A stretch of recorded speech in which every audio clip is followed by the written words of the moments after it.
Tout d'abord, je viens de quitter ma femme, et je me sens parfaitement à l'aise. Il y a 10 ans, je pensais avoir une vie parfaite. Un emploi avec un salaire à 6 chiffres, une belle femme, une maison propre, 2 voitures neuves et un bébé en route. Mon travail me rendait heureux. J'étais bon dans ce que je faisais et la stabilité était grande. Ma femme m'aimait pour ce que j'étais et ignorait mes défauts alors que j'essayais de les perfectionner. Je l'adorais et nous avions l'air d'un couple parfait.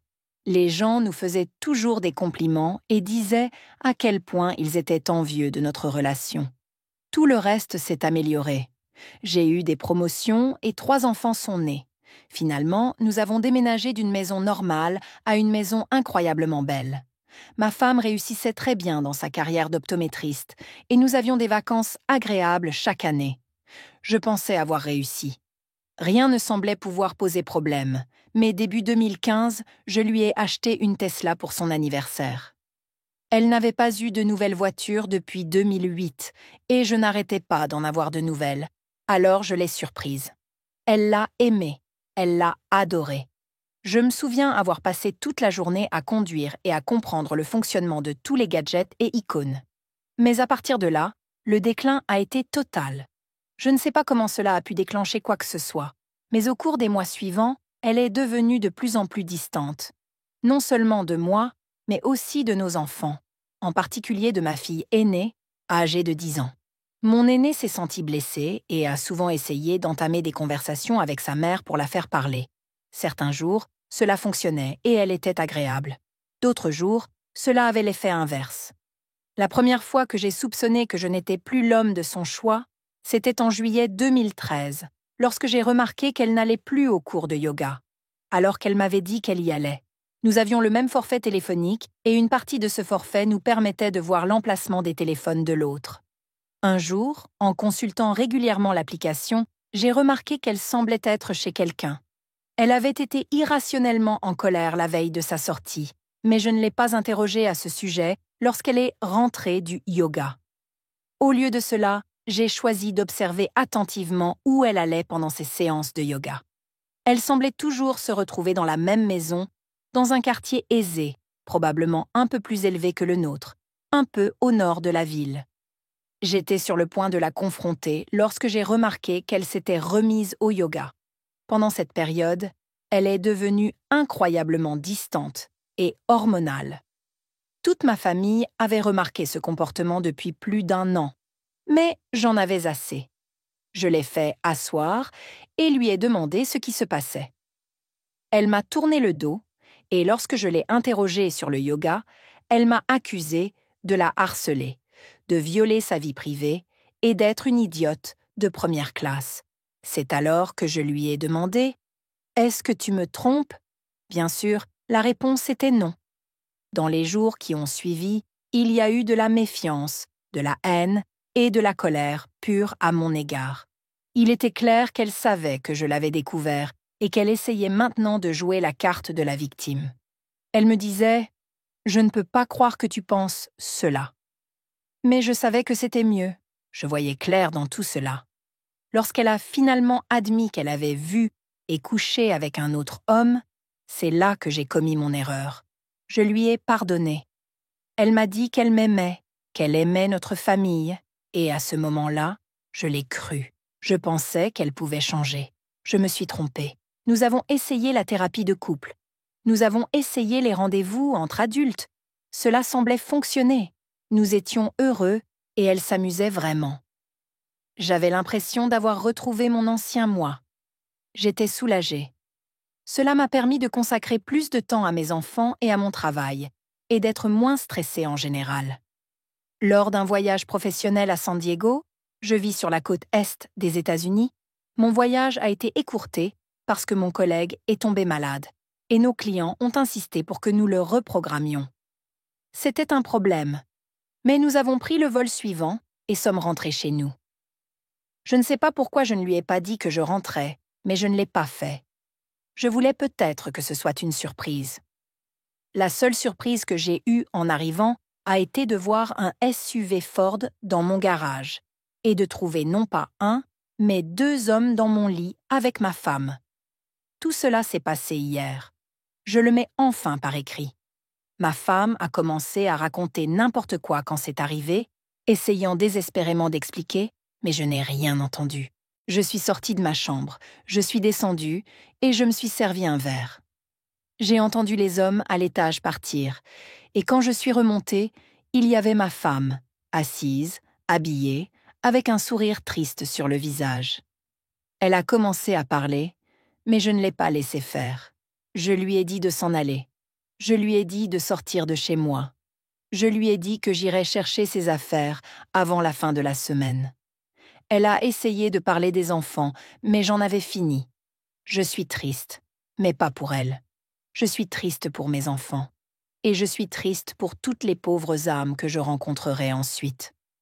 Je me battrai avec acharnement pour mes enfants, mais ma plus grande peur est de les perdre. Je sais que le tribunal se prononcera probablement en faveur de la mère. J'espère qu'ils se rendront compte que j'ai passé les 3 dernières années à faire de mon mieux pour réparer un mariage brisé pour ma famille, mais que rien n'a fonctionné. Je l'ai dit à mes enfants ce matin quand ils m'ont demandé pourquoi maman ne passait pas la nuit à la maison. Je ne les ai pas laissés aller à l'école aujourd'hui. Ils sont tous ensemble à l'étage. Cette situation est terrible pour toutes les personnes concernées. Elle aurait pu être complètement évitée. Je n'ai aucune pitié pour ma femme. J'espère qu'elle aura une étiquette pour le reste de sa vie. Infidèle. Je veux qu'elle en assume les conséquences. Je veux que les gens sachent.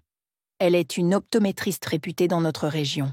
Cela pourrait très bien nuire à son activité si la nouvelle se répandait, ce qui pourrait très bien arriver. J'ai pensé que vous deviez le savoir. Joyeuse mise à jour. Mes salutations encore une fois.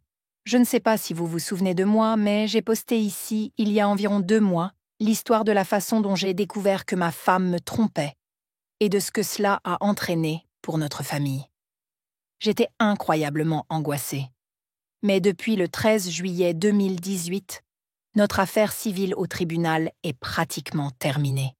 La procédure a été rapide et facile, et j'ai gagné sur toute la ligne. Je ne sais pas si cela viole les règles, alors les modérateurs, s'il vous plaît, n'hésitez pas à le supprimer. Mais j'ai pensé, puisque j'ai reçu un soutien si positif depuis mon dernier message, qu'il était de mon devoir de poster une mise à jour. N'hésitez pas à sauter les longs paragraphes si vous ne voulez pas lire. Je ferai un résumé à la fin. Il y a 2 mois, je suis rentrée d'un voyage d'affaires et j'ai trouvé ma femme au lit avec 2 hommes. Après lui avoir demandé de partir, elle est devenue hostile et a menacé de me retirer mes enfants. À ce moment-là, j'étais plus qu'inquiet. J'avais entendu des histoires d'horreur dans les salles d'audience où des mères obtenaient ce qu'elles voulaient malgré tout. Et je ne savais donc pas du tout à quoi m'attendre. J'ai dû m'absenter du travail cet été parce que je me sentais constamment malade et que je ne pouvais pas supporter l'idée que mon ex-femme garde nos enfants. S'ils grandissent comme elle, je me considérerais comme un parent raté. J'ai demandé la garde exclusive et j'ai officiellement déposé une demande de divorce le 21 mai 2018. J'ai engagé un avocat, un bon ami à moi au travail, qui a d'abord essayé de tout faire gratuitement après avoir entendu ce qui s'était passé. Mais je ne me sentais tout simplement pas à l'aise. Nous nous sommes lancés dans l'affaire ensemble. Nous avons examiné mes relevés téléphoniques, les relevés de localisation de son téléphone, et nous avons rassemblé tout ce que nous pouvions pour constituer notre dossier. L'audience a débuté le 12 juillet, la semaine suivant le retour de vacances de mes enfants et de moi-même. Je ne les ai pas emmenés hors de l'État sur les conseils de mon avocat. Mais c'était une bonne petite distraction. Ma fille de 10 ans semblait assez stable émotionnellement pour répondre aux questions de son avocat. Même après que j'ai demandé qu'elle n'ait pas à s'occuper de toute cette affaire, elle a expliqué que mon ex-femme avait été difficile et paranoïaque pendant l'année écoulée, mais qu'elle avait appris à vivre avec ce qu'aucun enfant ne devrait avoir à vivre. Cependant, ce qui a marqué la cérémonie, c'est qu'elle a annoncé qu'elle déménageait en Californie du Sud, ce qui signifiait que les enfants allaient devoir choisir. Tous les 3 m'ont choisi. Son avocat a essayé de faire valoir que je les sabotais en influençant les enfants pour qu'ils me choisissent plutôt qu'elle. Mais la réponse était claire. Ils voulaient rester dans la même maison, avec les mêmes amis, dans la même école. Le tribunal a décidé qu'ils vivraient à plein temps avec moi. Les enfants ont été autorisés à rendre visite à leur mère quand ils le souhaitaient, à condition que le séjour ne dure pas plus de 14 jours sans moi. Elle n'a plus le droit d'entrer dans ma propriété, ce qui inclut notre résidence en Caroline du Sud, mon terrain à Boulder et tous les bureaux de mon entreprise. De même, mes parents et ma famille proche ont demandé à ce qu'elle n'entre dans aucune de leurs maisons. En fin de compte, je suis complètement soulagée. C'est le moins de stress que j'ai eu au cours des 3 dernières années. C'est un peu triste de savoir que mon mariage a échoué, mais j'ai compris que je n'en suis pas responsable. Je vais passer les prochaines années à me concentrer sur moi-même et à consacrer mon temps à mes enfants.